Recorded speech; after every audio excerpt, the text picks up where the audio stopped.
like me? Okay, let's not make a big thing about this. It's a huge thing. Okay, not working with me, Joe. No doubt, the writers and producers of Friends were hoping that a romance between Joey and Rachel would be a huge thing. Rolling into season 8, the show had already produced an astonishing 170 episodes, so coming up with interesting new places to take things could not have been easy. And to their credit, the unlikely couple certainly got a reaction from fans. Only, it wasn't the one the creators were hoping for.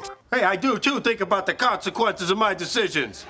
But while we run down to Central Perk for a cup of coffee, why don't you take a moment to subscribe to the Nerdstalgic channel? Friends debuted on NBC September 22nd, 1994, and the first episode introduced the titular characters in a story about Jennifer Aniston's Rachel Green leaving her fiancé at the altar and moving in with her old friend, Monica Geller. Joey, stop hitting on her. It's her wedding day.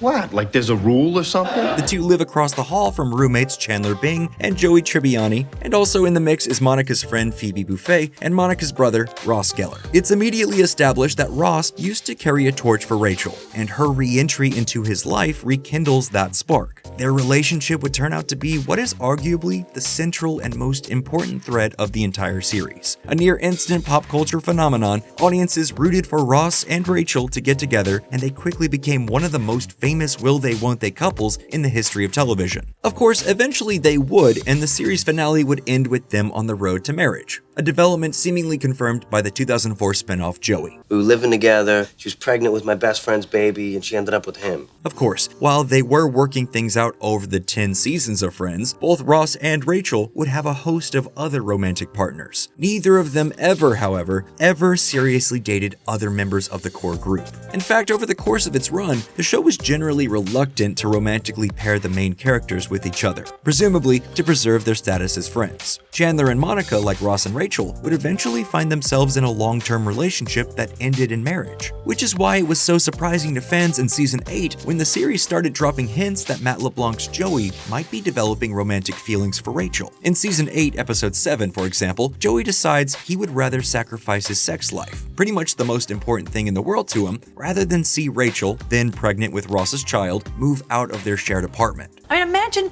bringing home some girl and trying to score when there's a screaming baby around.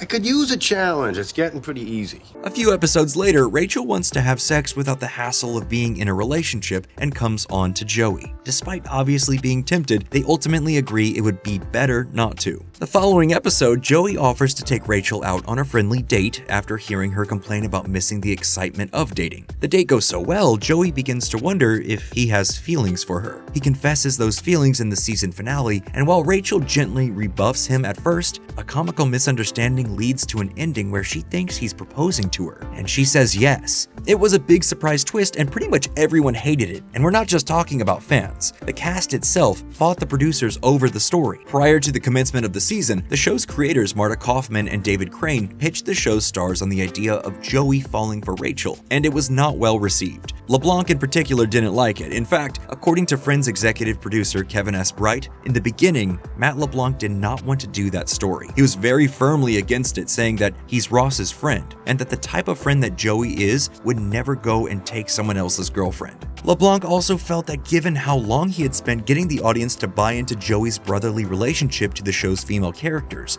a romance with any of them would come off as creepy. Crane, while admitting it could be a risky thread to follow, eventually convinced the actor the development would pay off in story dividends, comparing it to the variety of dramatic situations the show had derived from Rachel's pregnancy. LeBlanc, however, was not the only cast member who wasn't big on the idea. Given how season 8 would end, season 9 would have to depict, at least to some extent, Rachel crushing on Joey. Aniston, likely wary that fans would consider Rachel's interest in Joey a betrayal of her long-term romance with Ross, was extremely hesitant. She eventually agreed to do the story, but only on the condition that the material be shaped to make it clear that Rachel was merely attracted to Joey, and not at any point actually in love with him. Aniston believed that the relationship had to be played as comedic rather than emotional, or it risked alienating the audience. We weren't doing anything! Rach, he just saw us. And years later, she would give her opinion that the couple was never really more than friends with benefits, and that she always saw it as more physical than emotional with them. In Aniston's mind, it was Ross and Rachel all the way, and Rachel and Joey were simply never truly meant to be. And in the most literal sense, she wasn't wrong. Right from the start, Kaufman and Crane knew that Rachel and Joey would never be more than a temporary thing. For better or worse, Rachel's romance with Ross had always been the show's endgame, and the producers were careful to protect the audience's emotional investment in it. To that end, it was decided that Rachel and Joey would never have sex and never say they loved each other, as those developments would have likely made things too confusing for both the fans and the characters. Nonetheless, the audience didn't really turn out to be any more into the Joey-Rachel storyline than the cast was. For starters, the whole thing felt like it came out of nowhere. Joey and Rachel had flirted playfully in a variety of occasions, but neither of them ever took it seriously because Joey flirted with pretty much everyone. How you doing? Despite being close friends and even roommates, there were never any indications of a meaningful attraction between them, and their relationship had always been depicted as one of found family. So when they started having sexual and later romantic feelings for each other, it struck a lot of people exactly as LeBlanc feared it would, which is to say, icky. Exacerbating the problem was that Joey's proposal came just as it seemed that soon-to-be parents Ross and Rachel were about to reconcile and become a couple again, something audiences were really pulling for at the time. The engagement was widely perceived as a contrived stall tactic designed to keep the central couple apart a little longer, and as we now know, the perception was entirely accurate. After 8 seasons of waiting, fans were understandably frustrated, and they would stay that way for a while. Joey and Rachel's relationship would continue to be a factor all the way through season 10, but the guardrails the producers had put in place to protect Rachel's relationship to Ross meant the coupling would never reach any real emotional heights. Their romance finally ends after the two realize they have no physical chemistry and they're better off as, of course, friends. According to Crane, this was sort of the point of the whole storyline, and in interviews long after the fact, he would say, "That happens in life. There is the relationship that shouldn't be. Even though you love someone, that's not who you're going to be with." True as that may be, the story still fell flat with fans. There were, however, some upsides. For starters, LeBlanc's work in season 8 would earn him his first Emmy nomination, and Aniston would win Outstanding Lead Actress in a comedy series for her work in the season. Moreover, in recent years, there has been something of a fairly unfavorable reevaluation of the character of Ross Geller. Now widely perceived as selfish and unlikable, many fans and critics have turned against Ross, pointing to, among other things, his often possessive, controlling, and overbearing behavior in relationship to Rachel. This has in turn led to a reevaluation of the Rachel-Joey storyline, which, unlikely and abrupt as it may have felt, by any reasonable real-world standard, depicted a far less toxic relationship. That being the case, it might have made more sense for them to realize that, and for Rachel to then find happiness with kinder and gentler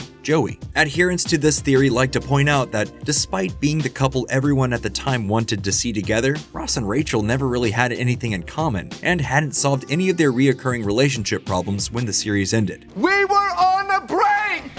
It is no doubt an intriguing what if, and it's especially interesting that it should grow out of a creative choice that seems to have been made only for no other reason than to prolong a show that had long since run out of steam. But as for the version of Joey and Rachel's romance that we actually got, well, it kind of felt like it was always stuck in second gear. So what do you think? Are you a fan of Friends? And if so, what did you think of the pairing of Joey and Rachel? Let us know in the comments below, and if you enjoyed this video, you'll definitely find others you like if you check out the rest of the channel. As always, thank you for subscribing to Nerdstalgic.